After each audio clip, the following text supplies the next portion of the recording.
Lara Rojas had been dancing in the Kozlov estate kitchen for maybe 2 minutes when she felt it. That predatory shift in the air that meant something had changed. She kept dancing anyway. After 6 months of being invisible, being seen felt dangerously reckless. What she didn't know was that the man watching her from the doorway had built an empire on violence, and she'd just done the one thing no one under his roof ever dared. She demanded his attention. The Kozlov private estate occupied 43 acres of isolated Connecticut countryside, the kind of property that housed blood money, brutal power, and people who valued silence above everything else. Lara Rojas couldn't normally afford to breathe air in a place like this, but 6 months ago she'd needed to disappear, and someone who owed her a favor had gotten her the kitchen position after her third attempt to vanish completely. That had been 184 days ago. Now she stood in the industrial kitchen at 11:52 p.m., surveying the aftermath of whatever private dinner Nestor Kozlov's lieutenants had attended upstairs. Bone china plates stacked by the service elevator, crystal wine glasses waiting to be hand-washed, the lingering scent of wealth built on things you didn't ask about. Her reflection caught in the stainless steel surfaces. Black woman, 24 years old, natural curls tucked beneath a regulation chef's toque, white double-breasted jacket, black apron, non-slip clogs. The uniform was designed to make kitchen staff invisible, and for 6 months, Lara had perfected the art of disappearing. Her phone buzzed against the metal prep table. A Chicago area code she didn't recognize. The fourth unknown number this week, each one a reminder that the past didn't stay buried just because you wanted it to. The fourth time she'd felt her chest tighten with the fear that maybe they'd found her. Maybe this time she hadn't run far enough. She was exhausted. Exhausted from hiding. Exhausted from flinching at footsteps. Exhausted from pretending that chopping vegetables in a Russian mobster's kitchen was somehow safer than the career she'd destroyed by being in the wrong place at the wrong time. Before we get started, don't forget to give this video a like, hit that subscribe button, and tell us in the comments where you're tuning in from. Your support helps us bring you even more incredible stories, and trust me, you won't want to miss what's coming next. Now, let's get into the story. Lara pulled out her earbuds, connected them to her phone, scrolled to the playlist she hadn't touched in 3 years, the one labeled Before Chicago. The music started, something with a rhythm that made her hips remember before her mind could object, something that reminded her of nights when she'd been Lara Rojas, culinary school graduate, the woman who could transform ingredients into art, who'd been called gifted, who'd had a future. She just started plating leftover boeuf bourguignon for staff meals, but her body was already responding to the beat. A sway, then another. Her shoulders rolled, her hips followed. The wooden spoon in her hand became part of the movement as she stirred the reduction sauce. And then she forgot about the sauce entirely. Lara Rojas, invisible kitchen staff, professional ghost, woman who'd spent 3 years making herself small, began to dance. Not the kind of dancing you do in clubs to be noticed. The kind you do alone in your apartment when you think no one's watching. When your body remembers what it felt like to be free, to be confident, to move without calculating every exit route. Her eyes drifted closed. The kitchen disappeared. The uniform didn't matter.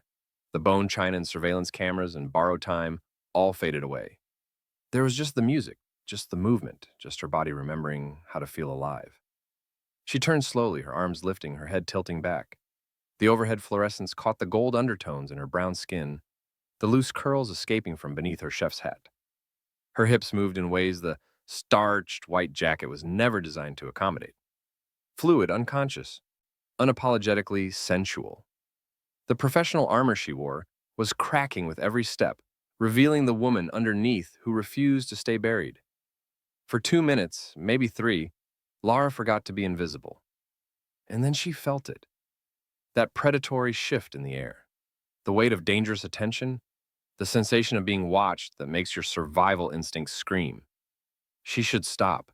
Should snap back to professional Lara, the chef who keeps her head down and never speaks unless spoken to, and certainly never draws attention to herself in the home of a man who makes people disappear. Instead, she kept dancing, because after 6 months of making herself invisible, being seen felt dangerously like taking back her life. In the doorway, Nestor Kozlov forgot how to breathe. He'd come down to the kitchen at 11:48 p.m. to pour himself vodka and review security footage before his lieutenants arrived to discuss the Petrov betrayal. His insomnia meant late nights were operational nights, and he preferred the kitchen's brutal fluorescent honesty to the leather and mahogany pretense of his study. He wasn't expecting her. The new chef, the one he'd barely registered in the 6 months she'd been on staff. His estate manager had hired her. Something about impeccable references and classical French training.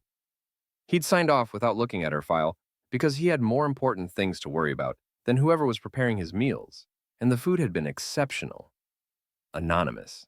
Exactly how he preferred it. But now she was moving through his kitchen like she owned it, like the industrial steel was her stage, like the harsh lighting existed solely to illuminate her defiance. Her eyes were closed, her lips slightly parted, her body moving with a confidence that had absolutely nothing to do with boeuf bourguignon or professional boundaries. The chef's whites should have made it mundane, utilitarian. Instead, they made it more intoxicating. The contrast between the professional uniform and the way her body moved underneath it. Every curve, every fluid roll of her hips, every graceful extension of her arms that sent shadows dancing across stainless steel walls. Nestor's hands flexed at his sides, the Cyrillic tattoos across his knuckles catching the light. He'd built an empire on control, on reading people's fears, on maintaining absolute distance between desire and action. But watching her dance, this woman who was supposed to be invisible, who'd spent 6 months avoiding his presence in staff briefings, he felt control slipping away like blood from a fatal wound. Behind him, his lieutenant Dmitri cleared his throat softly. "Boss, the Petrov situation, not now." Nestor's voice came out rougher than intended, his eyes never leaving the woman who'd just shattered 6 months of careful invisibility with 3 minutes of unguarded freedom. She spun once more, and the kitchen light caught gold in her skin, joining the curve of her smile, life in every movement. She was dancing like a woman who'd forgotten to be afraid. Like a woman who'd never learned that in Nestor Kozlov's world. Being noticed meant becoming a target. Something ancient and possessive ignited in his chest. Part fascination, part fury that she'd hidden this from him for 6 months. Dmitri tried again. "The Tokyo call is in 30 minutes. I said not now." Nestor stepped forward, just enough to bring him out of the shadows, his presence filling the doorway like a physical force. The woman, Lara, he remembered now, Lara Rojas, froze mid-turn, her eyes snapping open, dark and wide and suddenly terrified as they locked onto him. The music still played through her earbuds, the kitchen still hummed with industrial efficiency. But everything between them had shifted into something dangerous and irreversible. Nestor looked at Dmitri without breaking eye contact with the woman who'd just changed everything. His voice dropped to that quiet tone that made his enemies beg for mercy. "Bring her to me." That command would reshape both their lives. But to understand why Lara Rojas froze like prey before a predator when she saw Nestor Kozlov, you'd have to go back 3 years, back to Chicago, back to the night that had turned a promising culinary career into a desperate flight for survival. Dmitri escorted her like a man delivering a prisoner to judgment. Lara's hands trembled as she followed him through corridors she'd only glimpsed during daylight staff rotations, past rooms whose doors stayed closed, up a staircase whose marble steps felt like climbing toward execution. She'd removed her earbuds, straightened her chef's jacket, tried to control her breathing, failed. The estate manager had been explicit during her hiring. Never go to the second floor, never speak to Mr. Kozlov unless directly addressed. Never, under any circumstances, draw his attention. She'd just danced in his kitchen at midnight, like she owned the place. Dmitri stopped before double doors carved from dark wood, knocked twice, waited for a response that came in Russian. He opened the door, gestured her inside, and closed it behind her with the finality of a cell door locking. Nestor Kozlov's private study looked exactly like a man who'd built an empire on violence would design it. Floor-to-ceiling bookshelves lined one wall, leather-bound volumes in Cyrillic script, histories of wars and revolutions. A massive desk dominated the space, its surface empty except for a crystal tumbler of vodka and a pistol that sat there like a paperweight. The walls held no art, only a single orthodox icon in the corner and shadows that seemed to breathe with secrets. He stood with his back to her, staring out windows that overlooked the estate's dark grounds. His reflection, a ghost in the glass, tall, broad-shouldered, wearing a white dress shirt with sleeves rolled to his elbows, exposing forearms covered in Cyrillic tattoos that disappeared beneath the fabric. His dark hair was slightly disheveled, like he'd been running his hands through it. Lara waited, counted her heartbeats, calculated exit strategies that didn't exist. "Do you know who I am?" His voice carried the weight of mountains in winter, accented but precise. "Yes, sir. Nestor Kozlov. You own the estate." "I own considerably more than the estate." He turned to face her, and the full force of his attention hit like a physical blow. Sharp cheekbones, pale eyes that reflected nothing back.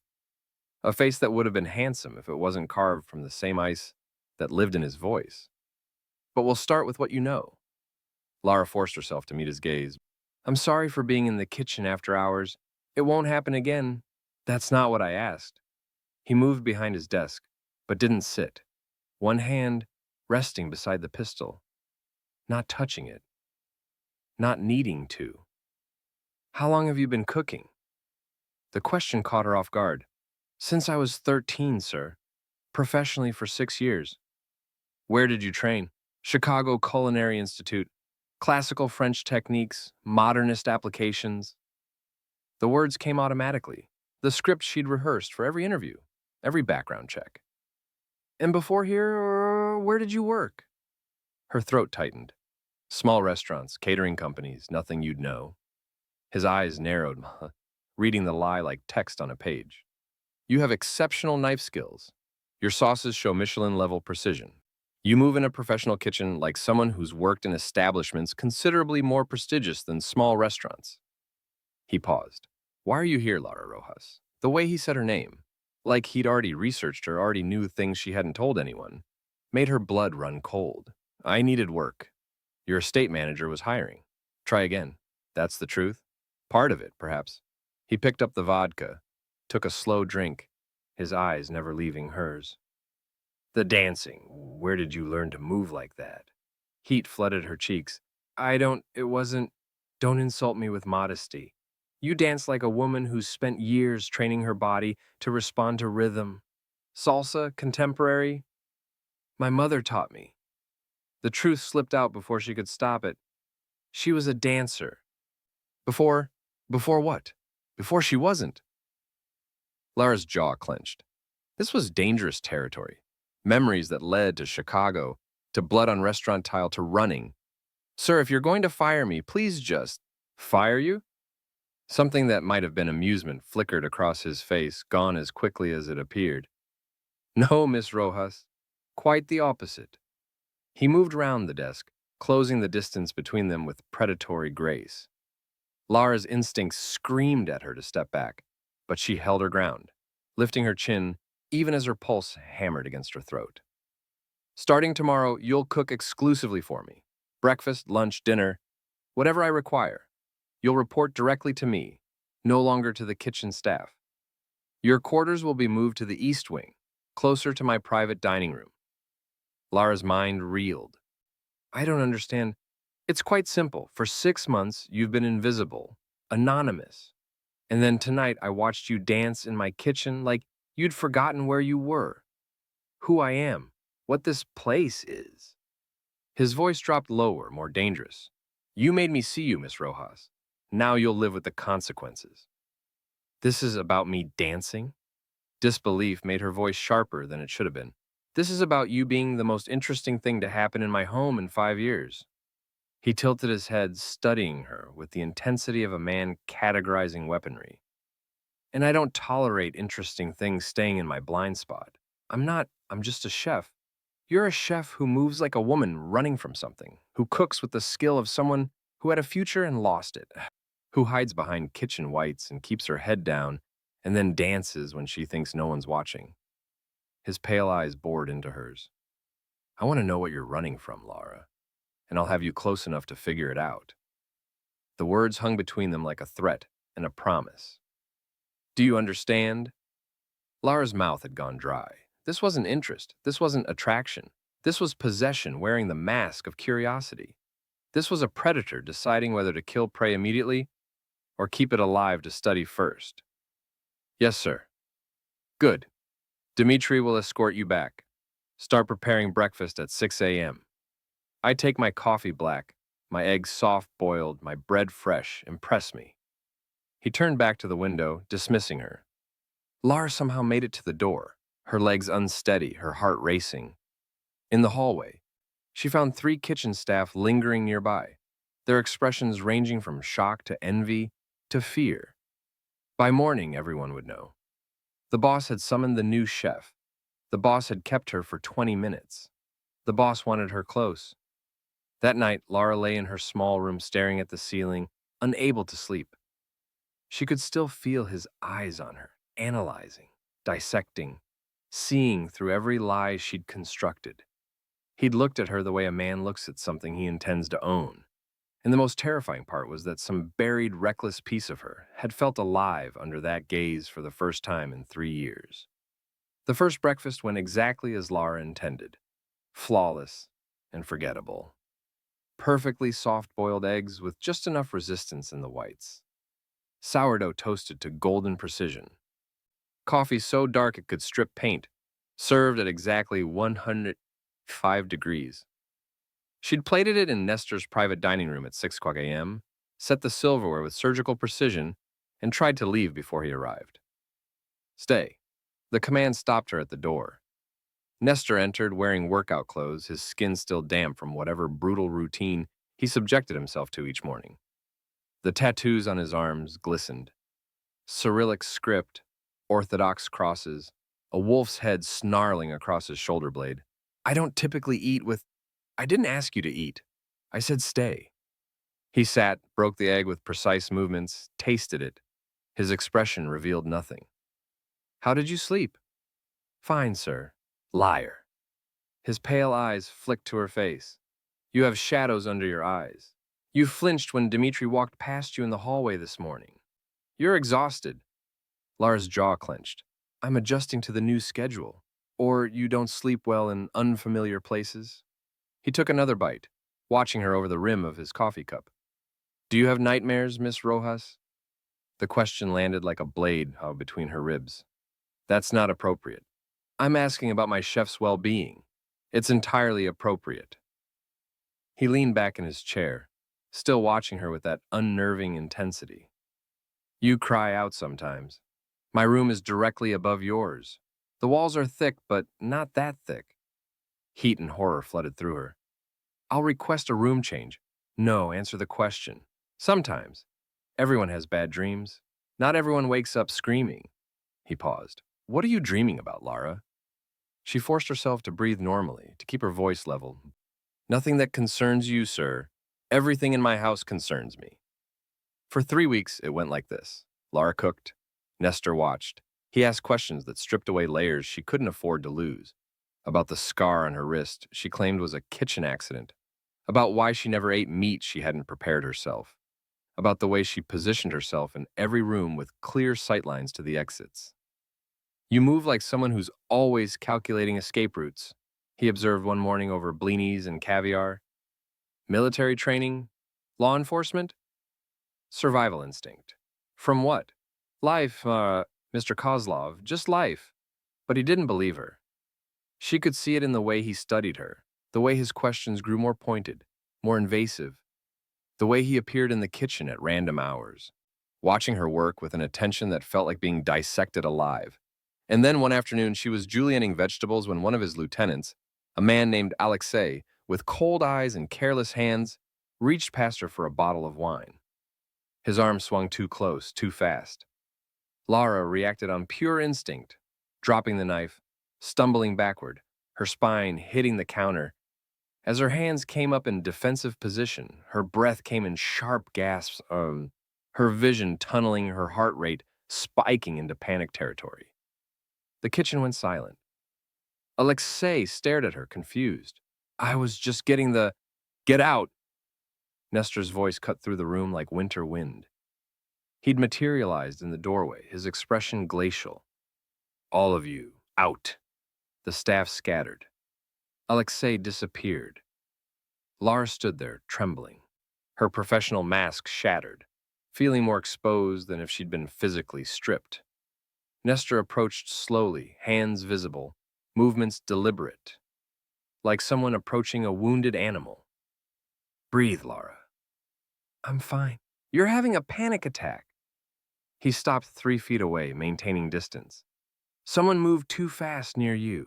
You reacted like someone expecting violence. His voice gentled slightly. What happened to you? She shook her head, unable to speak past the tightness in her throat. Who hurt you? Please don't ask me that. I'm going to find out anyway. It wasn't a threat. It was a promise. I'd prefer to hear it from you. But Lara just closed her eyes, forcing air into her lungs, rebuilding the walls he'd just torn down.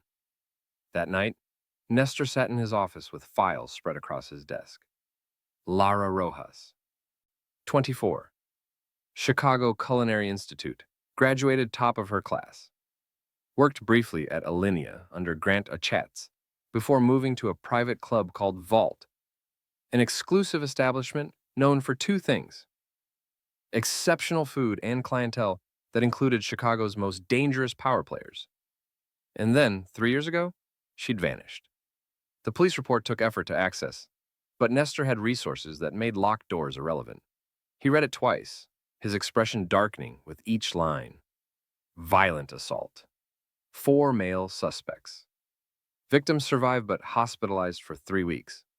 Suspects never apprehended. Victim left Chicago shortly after release, forwarding address unknown. He pulled up the surveillance photos the police had gathered from the club's exterior cameras, enhanced the images, froze when he recognized the tattoos on one attacker's neck. Solovyov Bratva, the rival faction that had been encroaching on his territory for 5 years. The same organization currently waging a cold war for control of the Northeast Corridor. The same men who'd tried to poison his vodka shipments last year, who'd executed 2 of his lieutenants in Brooklyn, who'd made it clear they wanted Nestor's empire dismantled piece by bloody piece. Nestor sat back, his mind working through implications like chess moves. Lara survived an attack by the Solovyov Bratva 3 years ago. She disappeared. She resurfaced in his kitchen 6 months ago. Anonymous, invisible, perfectly positioned to observe his routines, his security, his vulnerabilities. Coincidence or infiltration? He should interrogate her, should lock her in the basement until she confessed who sent her, what information she'd gathered, which of his men she'd turned. But something didn't align. The fear in her eyes was too real. The panic attack too visceral. The way she moved through his house, not like a spy gathering intelligence, but like prey, hoping not to be noticed. Nestor opened another file. Read about Vault's closure, 18 months after Lara's attack. Read about the owner's suspicious suicide. Read about rumors that the Solovyov Bratva had used the club to launder money through private events. His jaw clenched. What if she wasn't a plant? What if she was a witness they'd tried to eliminate? He picked up his phone, dialed his intelligence specialist. I need surveillance on Solovyov Bratva movements in Connecticut. Any chatter about the estate, about new staff, about anything unusual. And pull everything you can find on a woman named Lara Rojas, but quietly. No one can know we're looking. He ended the call, stared at her employment photo. She'd walked into his house, carrying secrets that could get her killed. And he'd just made her visible. In her room 2 floors below, Lara couldn't sleep. The walls felt closer tonight, the shadows deeper. She'd seen something in Nestor's eyes after her panic attack. Not disgust or confusion, but recognition. Like he knew exactly what kind of violence left those scars. Her phone buzzed. Another Chicago number. The 5th one this month. She didn't answer. But somewhere in her gut, in that primitive place that had kept her alive 3 years ago, she knew. They'd found her. The dinner was supposed to be simple. 4 of Nestor's senior lieutenants, discussing territorial disputes over beef stroganoff and Georgian wine. Lara had prepared everything to perfection. The meat tender enough to cut with a fork, the mushrooms caramelized to mahogany, the sour cream sauce balanced with a precision that would have earned nods at any Michelin kitchen. She was arranging zakouski, the traditional Russian appetizers, when Dmitri carried in the vodka. For the toast, he explained, setting the distinctive bottle on the sideboard. Premium Russian Standard Platinum, the kind Nestor reserved for business negotiations. The boss wants it ready at 8. Lara barely glanced at it, focused on arranging smoked salmon and pickled vegetables on crystal plates. The dining room gleamed under chandelier light.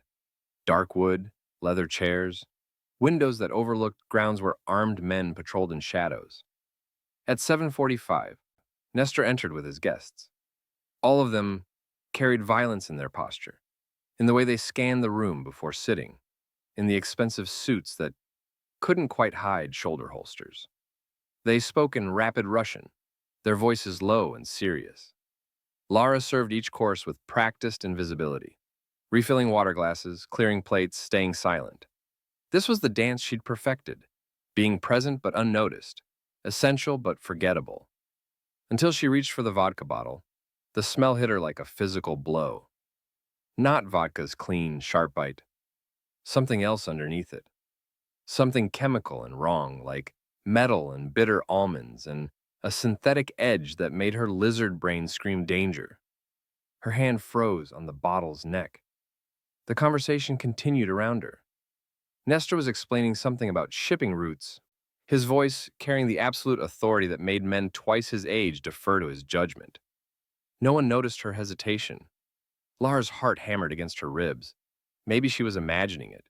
Maybe it was just her paranoia, the trauma-heightened senses that made her distrust everything, see threats in shadows. 3 years of running had rewired her nervous system to find danger everywhere. She lifted the bottle toward the glasses. The smell intensified. Bitter almonds. Her culinary training kicked in, the chemistry of flavors and compounds they'd drilled into her at the Institute.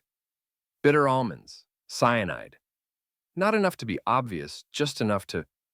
The bottle slipped slightly in her grip. Nestor glanced up, his pale eyes sharp.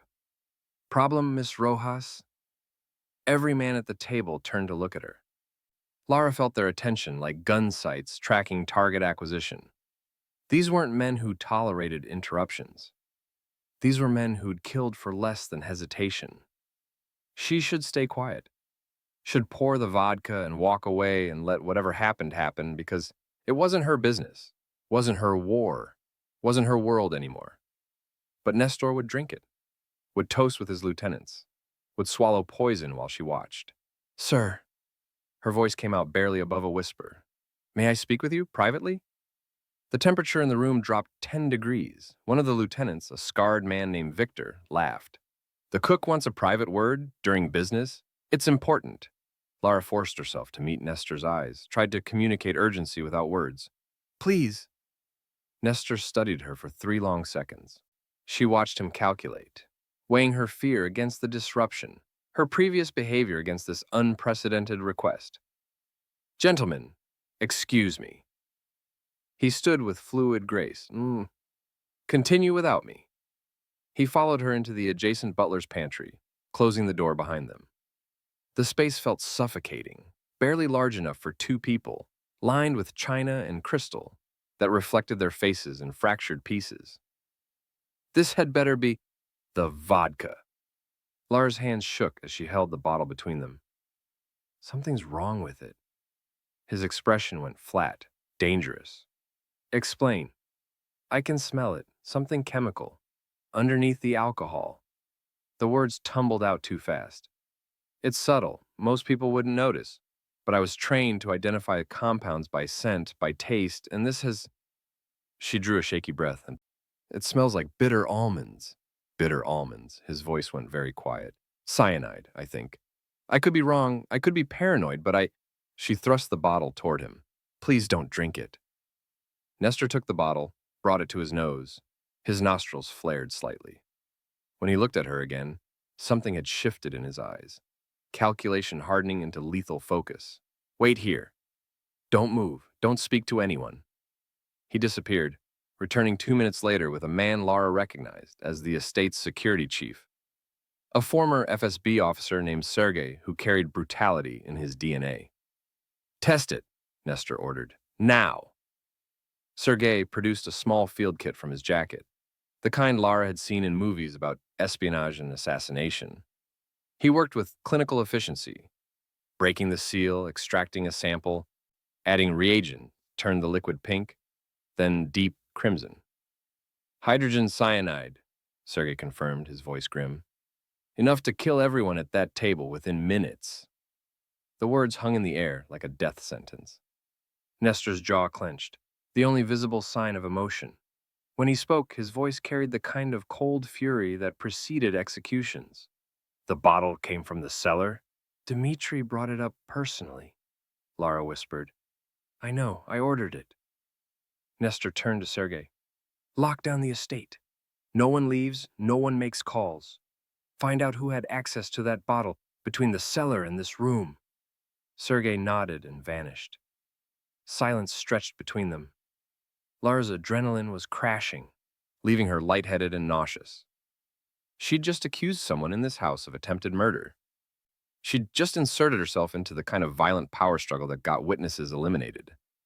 How did you know? Nestor's question came softer than expected. My sense of smell after she stopped, not wanting to explain. I just noticed things more after trauma. Heightened awareness, survival mechanism. Your trauma made you notice poison I would have drunk. I could be wrong. You're not. He stepped closer and she expected anger, expected punishment for the disruption. Instead, he studied her with something that looked almost like wonder. The staff didn't smell it. Trained guards didn't detect it, but you did. I have a sensitive palate. It's part of being a chef. This isn't about cooking. He reached out slowly, telegraphing the movement, and touched her chin, tilting her face up to meet his eyes. His fingers were gentle. But the touch sent electricity through her nervous system.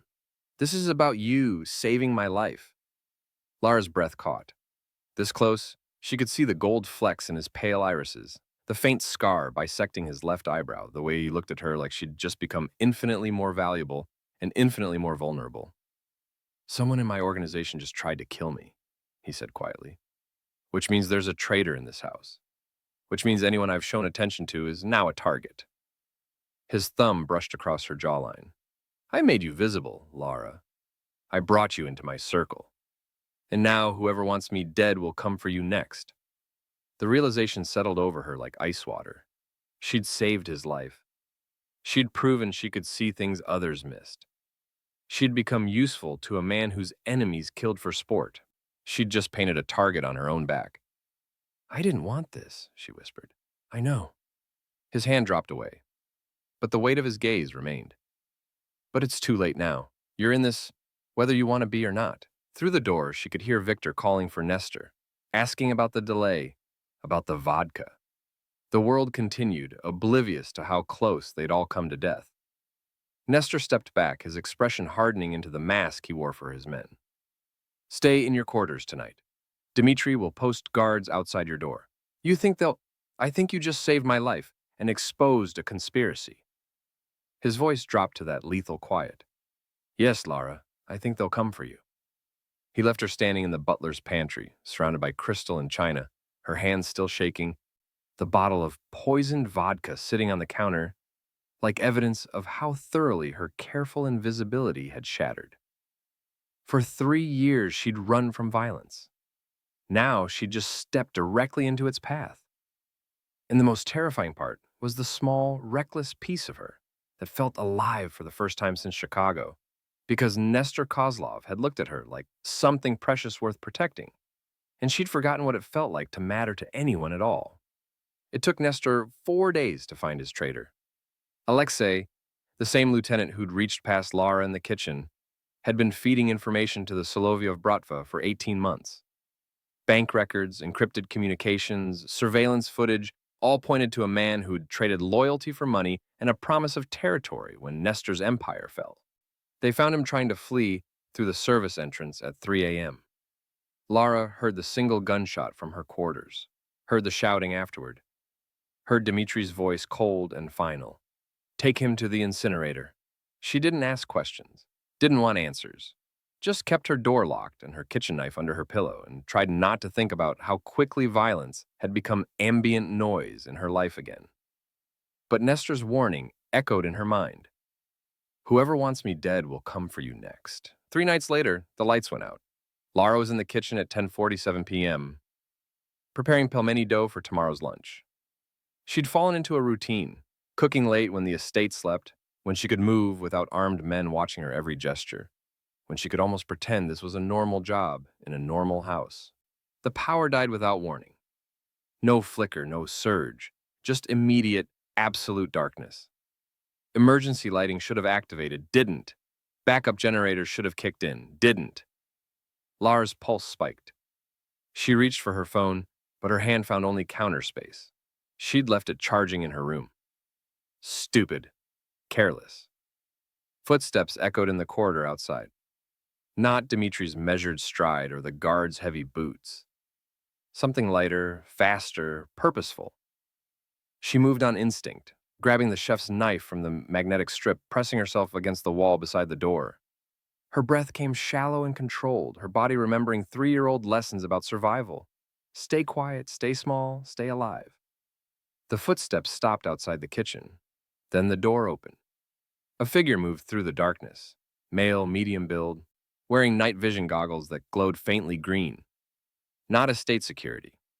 They would have announced themselves, would have used flashlights, would have called her name. This man moved like he was hunting. Lara's grip tightened on the knife. She counted his steps, 1, 2, 3, calculating distance, angle of attack. Her culinary training had taught her precisely how much pressure it took to pierce skin, where arteries ran close to the surface, how to cut with surgical precision. She'd never had to use that knowledge on a human being. The man reached the prep station where she'd been working, paused, realized she wasn't there. Lara struck. She lunged from the darkness, driving the knife toward his kidney, the wound that would bleed internally, that would drop him without immediate screaming. But he was faster than she'd calculated, and the night vision goggles gave him an advantage she couldn't overcome. He twisted, caught her wrist, slammed her hand against the counter. The knife clattered away into darkness. His other hand clamped over her mouth, muffling her scream. Don't fight, he hissed in Russian-accented English. Solovyov just wants to talk. Lara bit down hard on his palm. Tasted blood. His grip loosened enough for her to drive her elbow back into his solar plexus. He grunted, stumbled, but didn't release her. She fought like a woman who'd been here before, not with technique, but with desperation. Clawed at his eyes, stomped on his instep, threw her weight against his grip hard enough to bruise, but he was trained, professional, and stronger than her by 60 pounds. He wrenched her arm behind her back, pain shooting through her shoulder socket, dragged her toward the service exit. She dug her heels in, grabbed at counters, knocked pans crashing to the floor. Her mind screamed the same thing it had 3 years ago. Not again. Not again. Not again. Lara! Nestor's voice has cut through the darkness like a blade through silk. The kitchen door exploded inward. Emergency lights flickered on, dim, battery-powered, casting everything in weak amber. Nestor stood in the doorway wearing only sleep pants, his torso bare, tattoos stark against pale skin, a pistol in one hand. His eyes found Lara, found the man holding her, found the blood on her mouth. Something in his expression transcended fury into a realm that had no name, something ancient and unstoppable, the kind of rage that started wars and burned cities. Let her go. The man's grip tightened on Lara. Kozlov. Listen, Nestor fired. The bullet took the man in the shoulder, spinning him away from Lara. She fell to her knees, gasping. The man stumbled back, clutching his wound, the night vision goggles askew. That was your chance, Nestor said quietly. You should have taken it. He closed the distance in 3 strides. The gun disappeared somewhere into the shadows.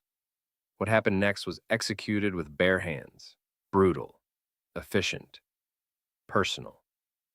Nestor moved with the cold precision of a man who'd killed before, who knew exactly how to break bones, collapse windpipes, end lives. The man never had time to scream. Lara watched, unable to look away, as Nestor Kozlov demonstrated exactly what kind of violence he was capable of when someone touched what he'd claimed as his. It was over in 30 seconds. The body hit the floor with a wet, final sound. Silence. Nestor stood over the corpse, chest heaving, knuckles split and bleeding. Then he turned to Lara, still kneeling on the tile, shaking so hard her teeth chattered, blood on her mouth that wasn't hers. Lara. He moved toward her slowly, hands visible, like approaching that wounded animal again. Are you hurt? She couldn't speak, could only shake her head, tremors racking her entire body. The adrenaline was crashing, 3 years of suppressed trauma flooding back. Chicago, the alley, hands on her throat, the certainty of death. Nestor knelt in front of her, his hands hovering near her shoulders but not touching. I need to know if you're injured. I'm... But the words wouldn't come. Only gasping breaths that tasted like copper and fear. Breathe with me. His voice dropped into something gentle, commanding. In through your nose. Out through your mouth. That's it. He matched his breathing to hers, slowing it down, pulling her back from the edge of panic. And when she finally managed a full breath, when her vision cleared enough to focus on his face, she saw something there that made her chest ache. Not pity, not disgust at her weakness. Protection, possession, and underneath it all, something raw and human that his brutal exterior tried to hide. You came for me, she whispered. Always. The word fell between them like a vow. As long as you're in this house, I will always come for you.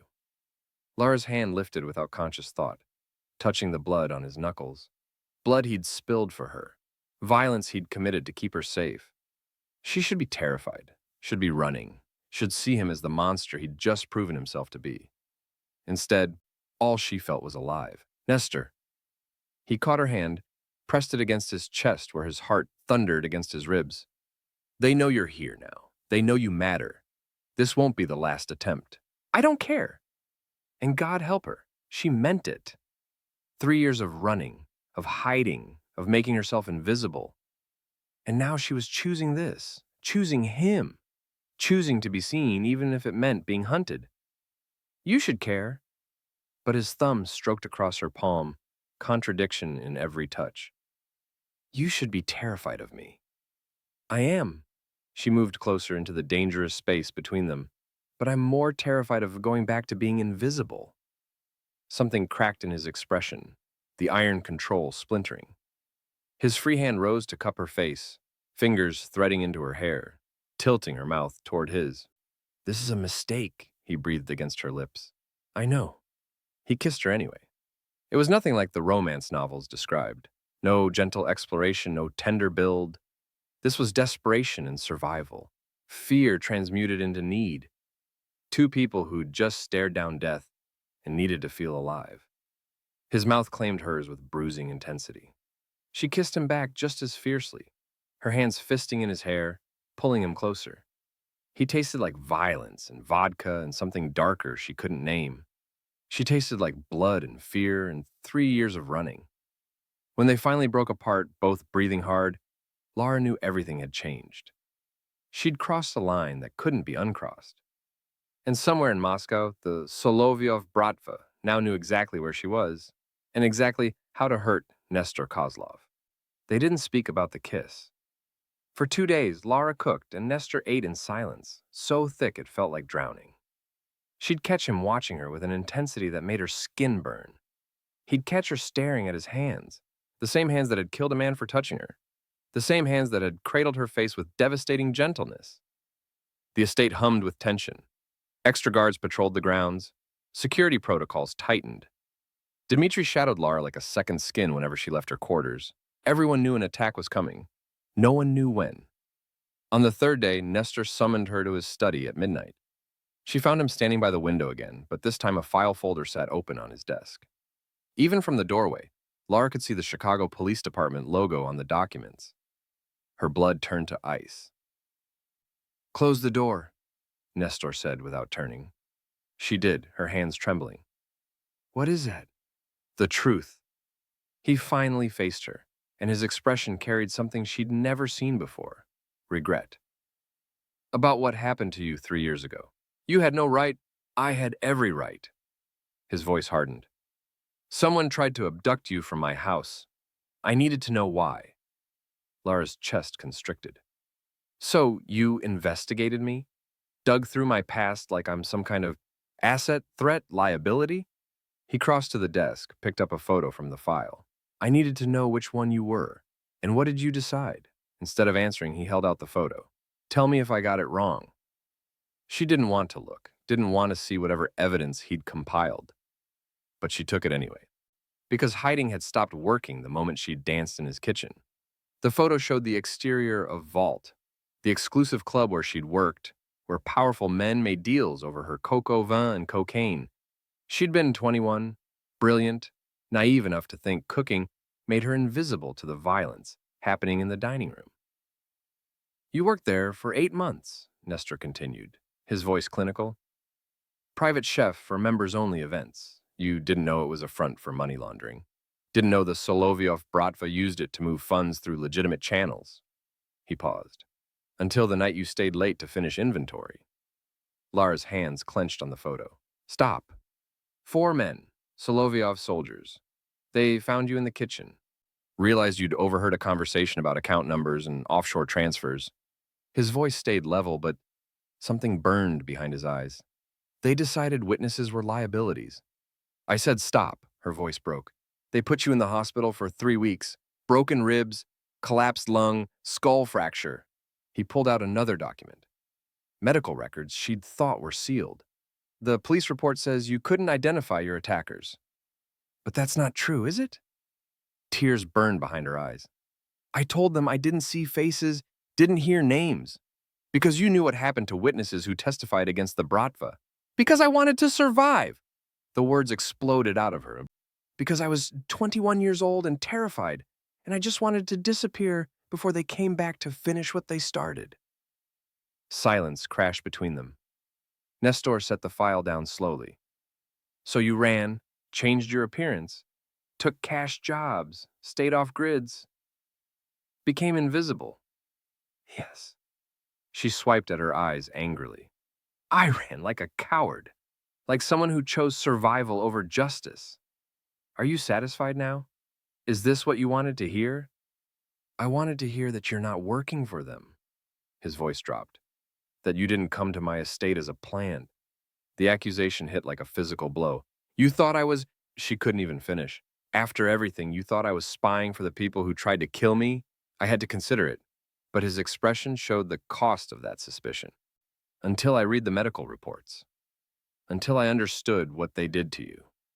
He moved closer, and she saw something raw in his face. No one survives that and goes back willingly. No. Her voice turned bitter. They just spend 3 years looking over their shoulder, flinching at shadows, ruining their career because they're too broken to be normal. You're not broken. You don't know what I am. She threw the photo back at him. You know what's in a file. You don't know about the nightmares, the panic attacks, the way I can't let anyone stand behind me without wanting to run. You don't know anything real about me. You just know my trauma. I know you saved my life. His voice turned fierce. I know you fought back when someone tried to take you. I know you kiss like a woman who's decided she's done being afraid. He caught her wrist gently when she tried to turn away. I know you're the first real thing I've seen in 10 years. Lara's breath hitched. Don't do this. Don't make me into something I'm not. I'm not making you into anything. His thumb found her pulse point. I'm seeing exactly who you are. Someone who survived hell and came out cooking, dancing, living. That's not broken, Lara. That's extraordinary. She wanted to believe him, wanted to lean into the way he looked at her like she mattered, like her survival meant something beyond just existing another day. But she'd seen what he was capable of, had watched him kill without hesitation. The man who attacked me, she said quietly. In the kitchen. You didn't ask questions, didn't interrogate him. You just killed him. Yes. Would you have done the same in Chicago? If you'd been there? Nestor's expression went very still. I wasn't there. That's not what I asked. He released her wrist, stepped back. When he spoke again, his voice carried the weight of confession. The man who led the attack on you 3 years ago was named Viktor Solovyov, nephew of the Bratva's current Pakan.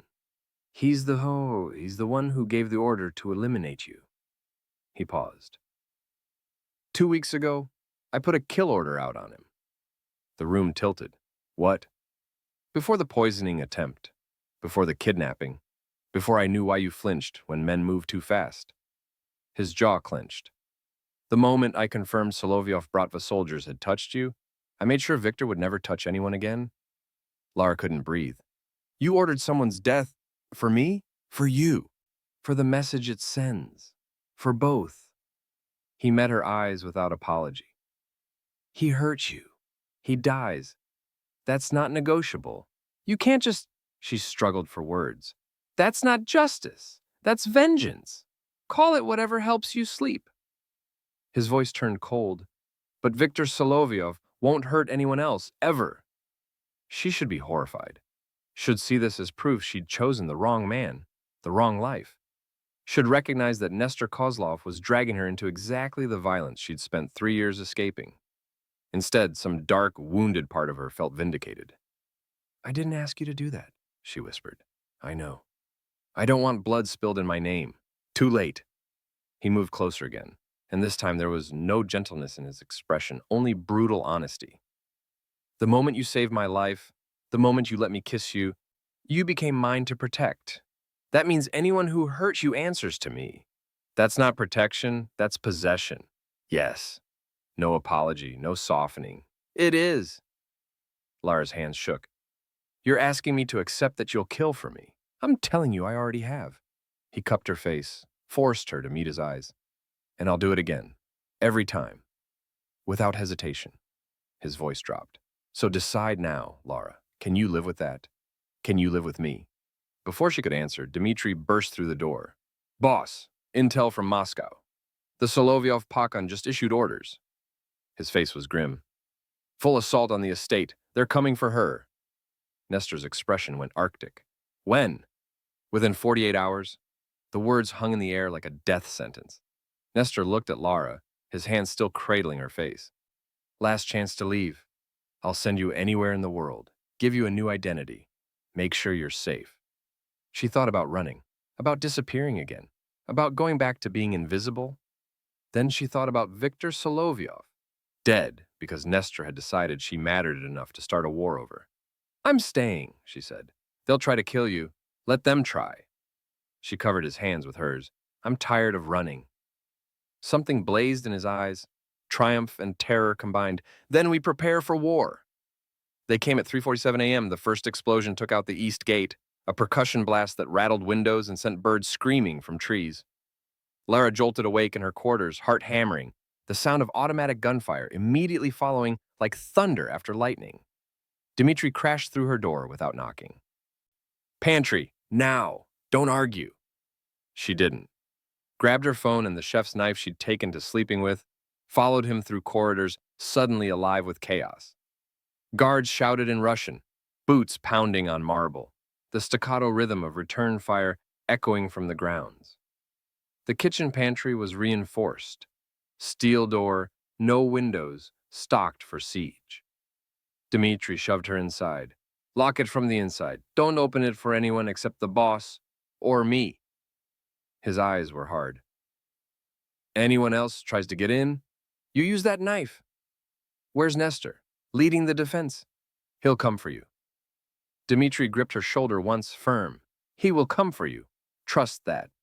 Then he was gone, the steel door slamming shut, leaving Lara in darkness, broken only by emergency lighting strips.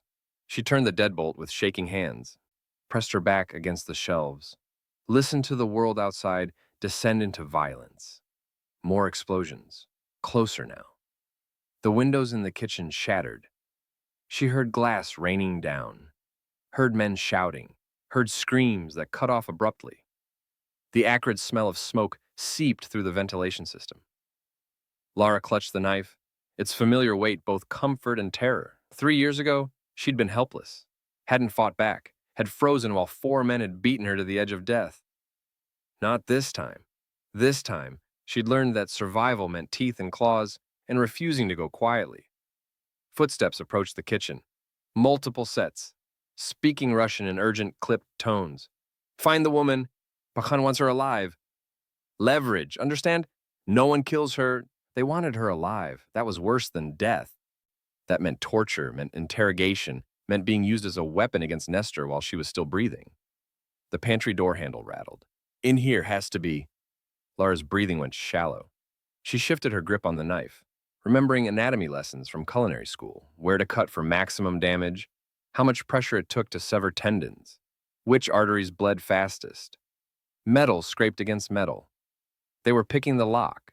She positioned herself beside the door, blade ready. If they came through, she'd go for the eyes first, the throat second, whatever it took. The lock clicked. The door swung inward. And then gunfire erupted in the kitchen.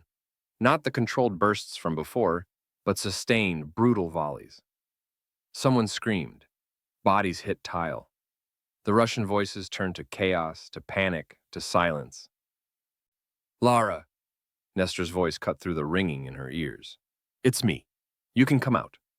She opened the pantry door with trembling hands. The kitchen was a war zone.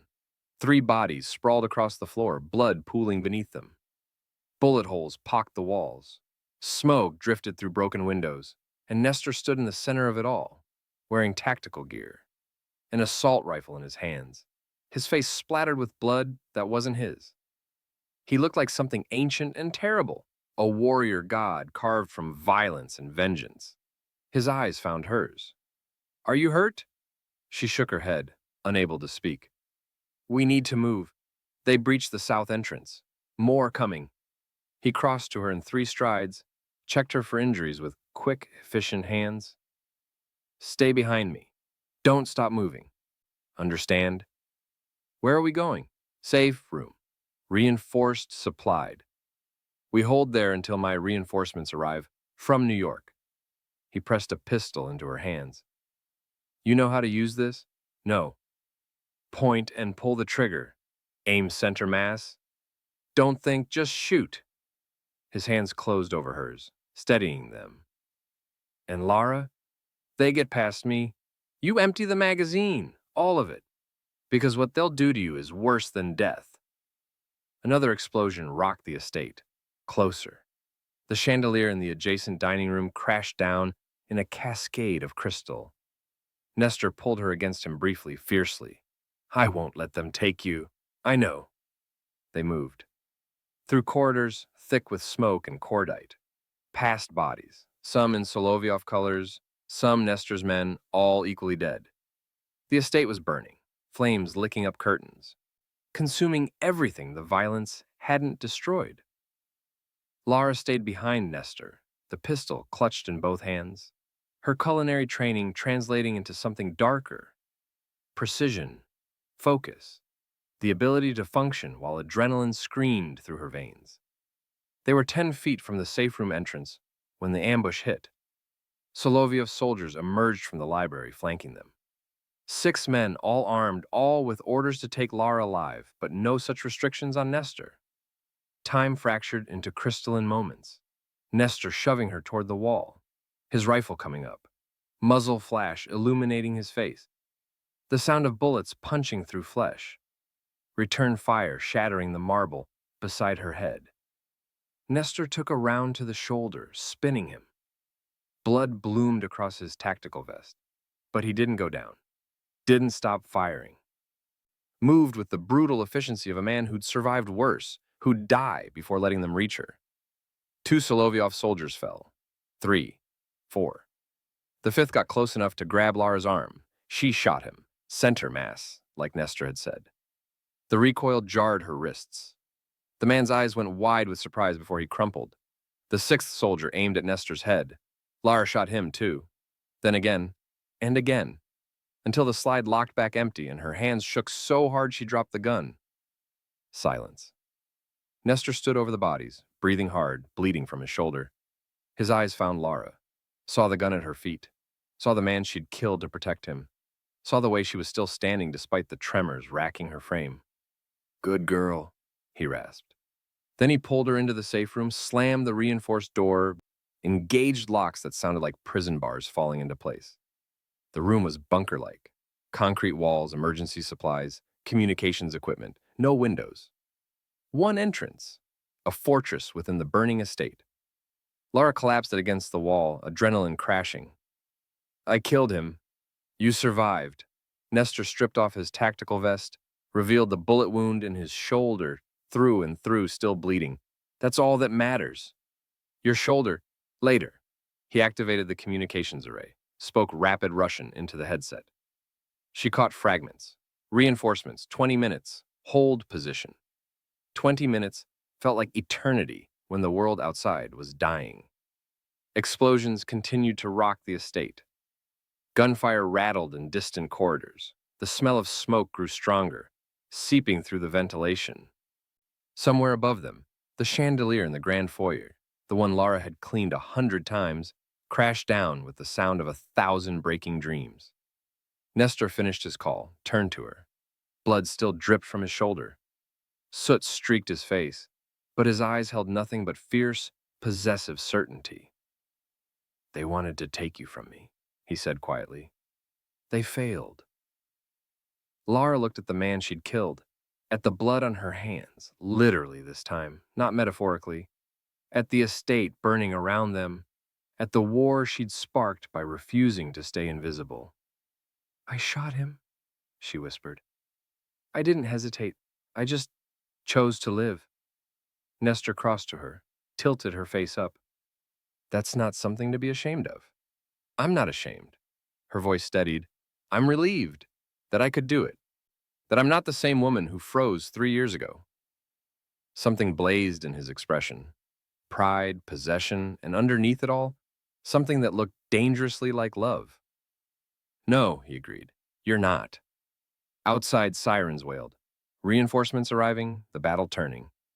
But inside the safe room, with blood on both their hands and the estate burning around them, Lara Rojas finally understood what she'd chosen.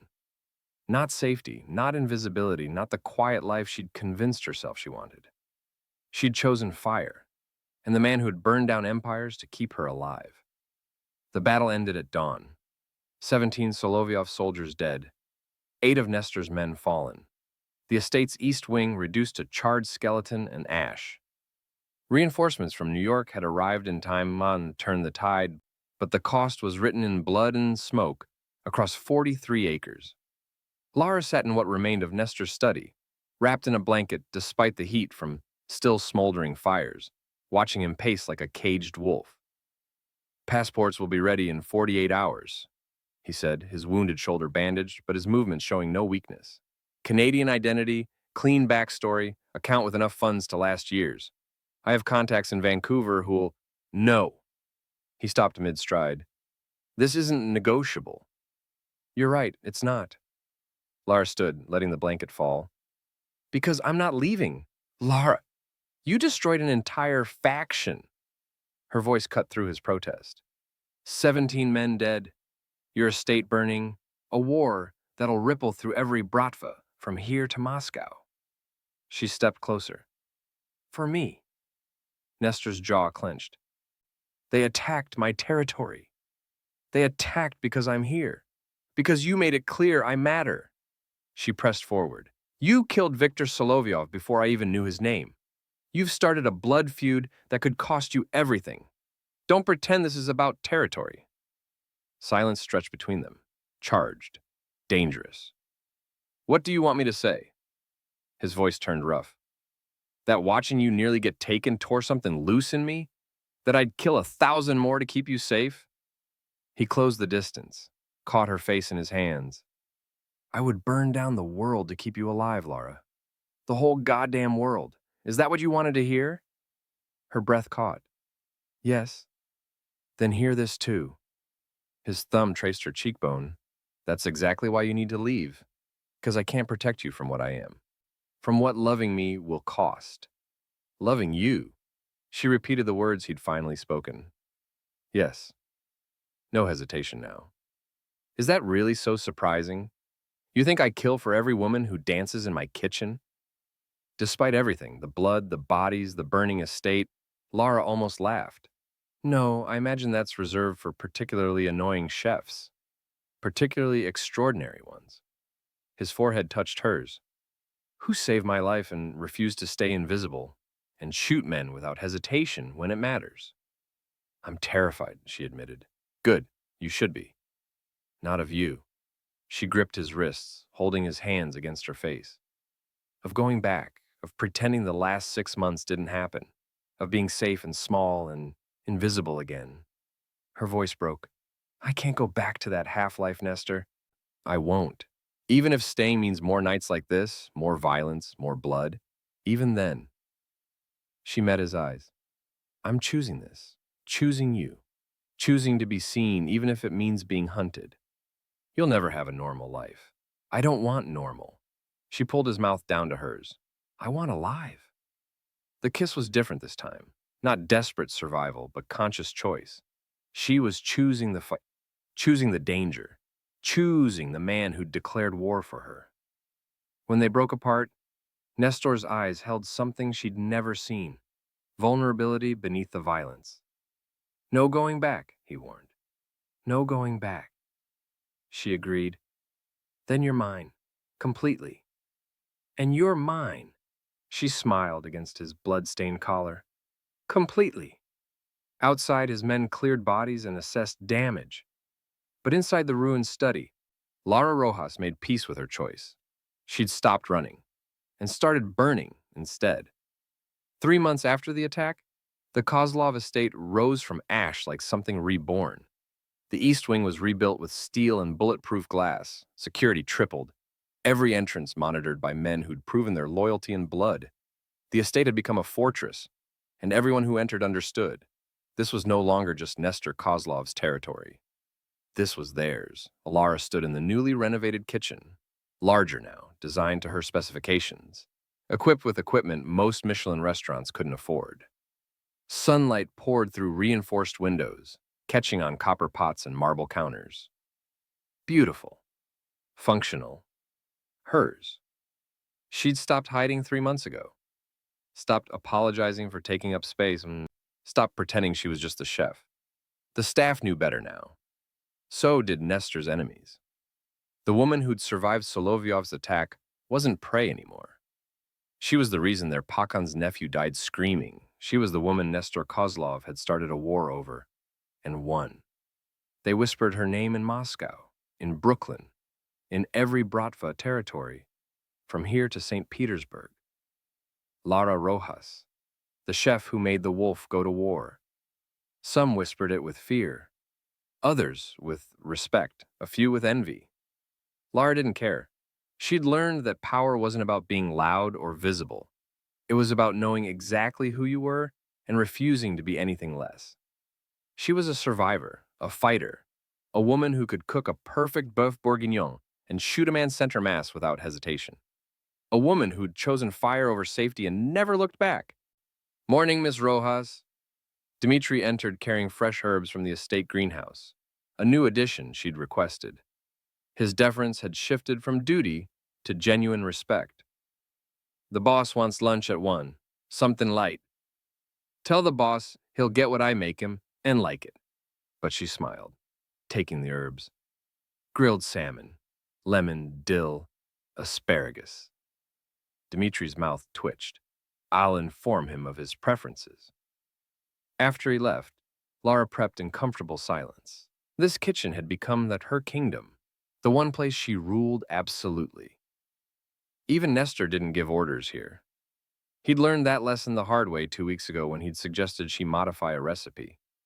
She'd banned him from dinner. He'd apologized with diamonds and a promise to never question her craft again. The memory made her smile. Their relationship had settled into something both dangerous and domestic. Mornings reviewing security reports over coffee, evenings planning strategies that involve both business empires and menu choices, nights where violence and tenderness blurred into something that felt like home.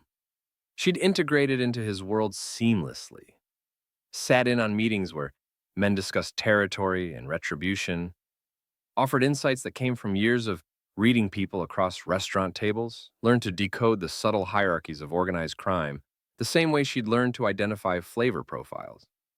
Nestor's allies respected her, not because she was his woman, but because she'd proven she could think strategically, keep secrets, and wouldn't flinch when discussions turned bloody. His enemies feared her, because hurting her meant facing Nestor's wrath, and the last faction that tried was still burying bodies. But more than any of that, she'd become the one person Nestor trusted completely. The only one who saw past the violence to the man underneath. The one who carried trauma in his tattoos, who rarely slept, who'd built walls so high most people never saw him at all. She saw him, all of him, and somehow, impossibly, he saw all of her too. "You're thinking too loud." Lara turned to find Nestor leaning against the doorframe, dressed in a charcoal suit, looking every inch the dangerous predator who ruled an empire. But his eyes, those pale, calculating eyes, softened when they found her. "Just planning your lunch," she lied. "Liar." He crossed to her, loosened his tie. "You were thinking about us." Arrogant. Accurate. He plucked a strawberry from the counter, bit into it. "Dmitri said you're refusing to tell me what I'm eating today. You'll survive the mystery. Will I?" He stepped closer, crowding her against the counter in the way that made her pulse spike. "What if I want something specific? Then you can cook it yourself." His laugh was low, genuine, a sound she'd worked 3 months to earn. "You've gotten bold, Solnishko." Little son, his nickname for her, the one he used when they were alone, when the world couldn't hear him be soft. "You made me bold," she countered. "This is your fault. I accept full responsibility." His hands found her waist. "And no regrets." She reached up, straightened his collar. "Even when I ban you from dinner?" "Especially then." He pressed a kiss to her forehead. "Reminds me you're not afraid of me."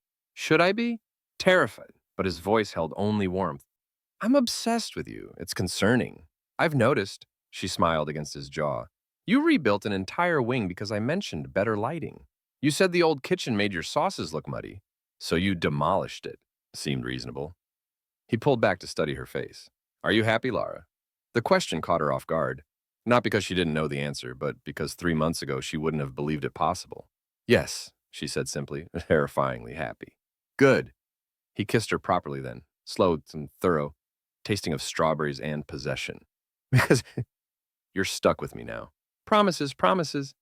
He left for a meeting in New York, but not before extracting a promise she'd have dinner ready at 8. Lara spent the afternoon cooking, lost in the rhythm that had saved her so many times before. By evening, the kitchen glowed golden with sunset. She'd sent the staff away, wanting silence. Her phone sat on the counter, playing music. Not the playlist from before Chicago, but something new. Something that belonged to after Nestor. The salmon was plated, the table set. She had 30 minutes before he returned. Lara started dancing. Not the desperate, stolen dancing of 6 months ago. Not the movements of a woman who thought she was alone. This was conscious, intentional, free. She moved through the kitchen with fluid grace, her body remembering joy, her heart finally understanding that being seen didn't mean being hunted. Her hips swayed, her arms lifted. She spun slowly, and for the first time in 3 years, felt completely at peace. She felt him before she heard him. That electric awareness that meant Nestor had entered a room. But this time it didn't trigger fear. It triggered something warmer, deeper, infinitely more dangerous. Lara kept dancing. She heard his footsteps, felt his presence behind her, knew he was watching with that intensity that once terrified her and now made her feel worshipped. His hands found her waist, pulling her back against his chest. His breath ghosted over her neck as they swayed together, moving to music only they could hear. "You're dancing," he murmured against her ear. "I am. You know I'm watching." "I know." She tilted her head back against his shoulder. "I'm dancing for you this time." His arms tightened around her. "Do you know what you did to me that first night? Dancing in my kitchen like you owned it? Tell me. You destroyed me." His voice turned rough with emotion. "Made me want things I'd convinced myself I couldn't have. Made me feel human again." Lara turned in his arms, looped her hands behind his neck. "You saved me too. Made me stop running. Made me remember what it felt like to be alive." Nestor cradled her face, his thumbs stroking her cheekbones. The sunset caught in his pale eyes, turning them gold and warm and achingly tender. "You danced into my life," he whispered, the words carrying the weight of vow and prophecy. "And I will never let you go." Lara smiled, fierce, joyous, completely free. Good, because I'm not going anywhere. They stood together in the kitchen she'd claimed, in the estate they'd rebuilt, in the empire they now ruled together. Outside, guards patrolled. Enemies plotted, allies maneuvered. But inside, Nestor Kozlov and Lara Rojas simply danced. And for the first time in both their lives, the future felt less like survival and more like home.